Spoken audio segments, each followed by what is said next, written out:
君の虜になったライブこの夏充実のとも戻れなく。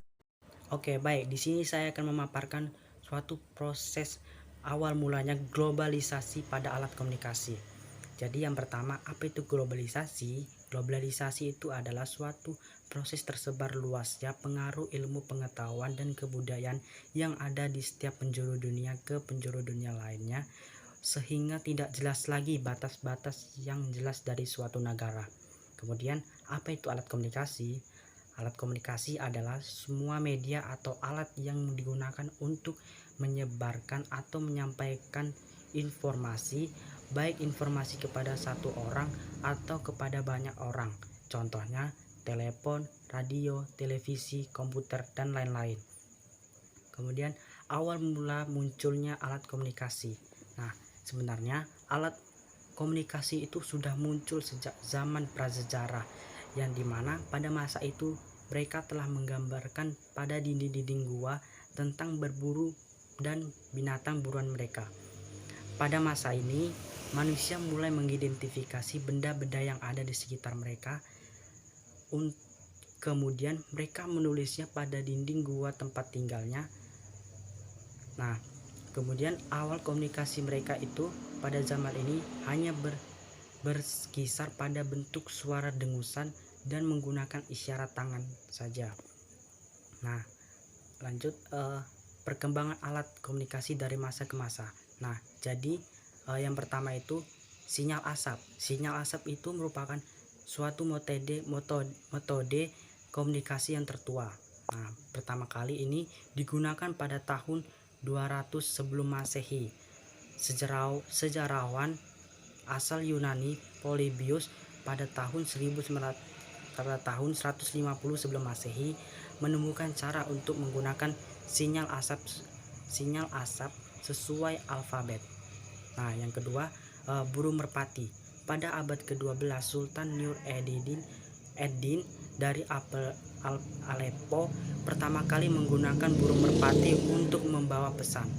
Setelahnya diikuti oleh orang Romawi yang menggunakan merpati pos untuk mengirim pesan kepada pasukan militer. Sedangkan Yunani memberitahukan untuk kepada pemenang Olimpiade melalui merpati pos. Nah, yang ketiga, telegraf. Telegraf ini ditemukan oleh seorang warga Amerika Serikat bernama Samuel F.B. Morse bersama asistennya Alexander Bain pada 1837. Pesan pertamanya dikirim pada tanggal 6 Januari 1838. Telegram ini berfungsi untuk mengirim dan menerima pesan dari jarak jauh. Nah, kemudian muncul lagi telepon kabel yang ditemukan oleh Antonio Santi Giuseppe Mesci atau dikenal dengan nama Antonio Meucci pada 1876. Penemuan telepon dipicu oleh permintaan penggunaan telegraf yang semakin meningkat. Maka tak heran telepon kabel ini sering disebut sebagai telegraf berbicara. Yang selanjutnya kemudian muncul lagi penyeranta yang dimana populer dengan nama pager. Pager merupakan alat telekomunikasi untuk menyampaikan dan menerima pesan pendek yang ditemukan tahun 1956 oleh Montini Elektronik di Rumah Sakit Santo Thomas London oleh para dokter yang tengah bertugas dalam situasi kondisi darurat. Nah, kemudian muncul lagi surel atau surat elektronik yang mulai dipakai pada tahun 1960-an. Saat itu internet belum terbentuk dan tersebar seperti saat ini, tetapi surat elektronik ini cukup mampu terkirim melalui jaringan yang terbentuk dari kumpulan jaringan mainframe-nya. Nah, kemudian muncul lagi telepon genggam atau ponsel yang pertama kali ditemukan oleh Martin Cooper pada tahun 1973. Telepon genggam pertama ini memiliki berat 2 kg, tidak ringan dan tidak tipis seperti yang terlihat saat ini. Nah, salah satu terobosan dari ponsel ini adalah SMS yang pertama kali dikirim pada 1992. Telepon genggam ini mengalami perubahan dari masa ke masa, mulai dari bentuk, fitur, hingga fungsi.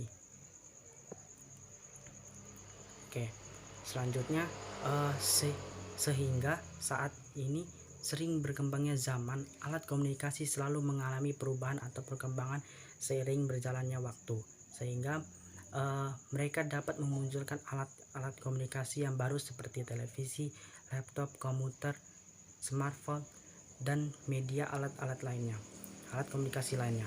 Maka dengan kemunculan komunikasi baru ini dapat menyebabkan pengaruh perubahan yang terbesar di penjuru dunia, sehingga ini bisa disebut juga sebagai peristiwa perubahan dari globalisasi pada alat komunikasi yang mempermudah dunia untuk berkomunikasi dengan orang lain secara jarak jauh dan mendapatkan berbagai informasi melalui internet dengan sangat cepat. Nah, kemudian dampak positif dari komunikasi. Nah, dampak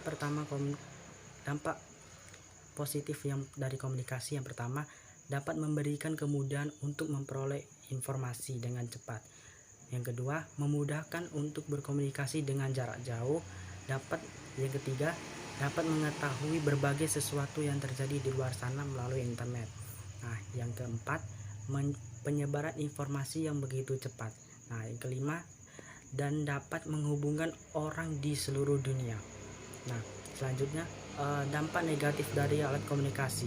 Nah, dampak negatif dari alat komunikasi ini adalah munculnya kejahatan cyber atau cybercrime seperti pembajakan kartu kredit, penipuan online, dan sebagainya. Nah, yang kedua, menurunnya moral. Ketiga, terciptanya antisosial, dan yang terakhir, munculnya pelanggaran hak cipta. Sekian dari pemaparan saya, terima kasih.